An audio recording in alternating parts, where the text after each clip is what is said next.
We have one from Rachel and Jeremy. Thank you. I really enjoyed your talk. And is it brother? I'm sorry, I didn't catch. Are you a father? Father. Father. Thank you for your talk. I was curious about in prayer. I do Lectio Divina a lot, and some days I feel like I'm connecting with God, and some days, you know, I'm just not. I feel like I'm distracted, or I'm just not feeling like I'm hearing God's voice as much. And I know that's normal. And, you know, you show up every day and you're there because you want to be with God. And I don't expect that every day, but do you have any advice for those days when you just feel like, gosh, did I dial the wrong number? Or or, you know, sometimes it can be discouraging to feel like, am I doing something wrong? Like, did I, you know, is it me or is it you? No, absolutely, absolutely. So 2 tips of advice I could give for that would be, 1, maybe change the passage up. So 1 tip to do would be maybe to, when you're not really getting anything, either expand the passage or change it up. Just randomly flip to a new thing. Again, just to sort of put it more into God's hands in a way. And that might seem like a cop-out, but I have found that can often be a good thing. The other thing is, again, to sort of, especially in that meditatio section, that meditation, to really try and focus on letting your mind go. Don't try to keep control.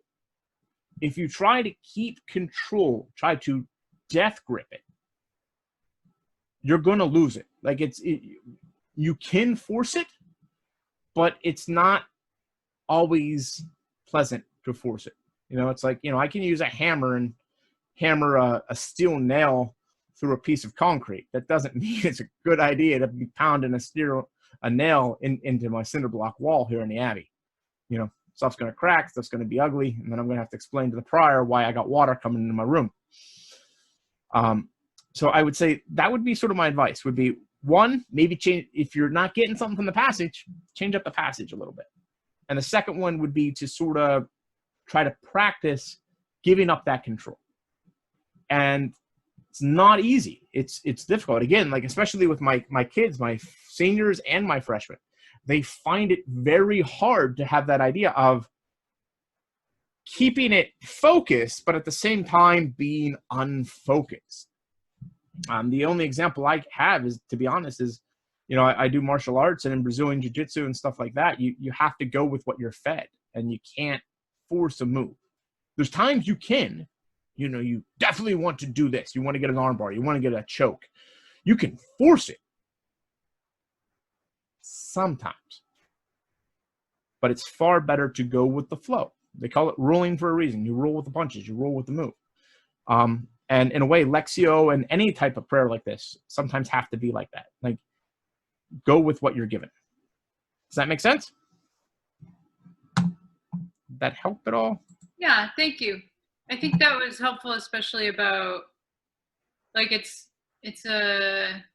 you want to be flexible, focused and flexible at the same time is kind of a paradox, but it makes sense. It is. It's like, again, it's sort of like with like a fencing blade or anything like that, like, you know, or anything, like, you know, even think of like a piece of rope. A piece of rope can be very unmoving, very strong when it's pulled taut, but it can also be very limp, very flexible. It's about developing and practicing that type of movement. Again, I've only been a monk for 10 years. I'm a very much of an amateur at this, compared to some of the guys who might have been monks for 20, 30, 40 years. You know, we have one guy in the community, he was ordained right after the fall of Hitler. So he'd been doing this a lot longer than me. But, you know, that doesn't mean we should be discouraged. It just means we should go on. I did get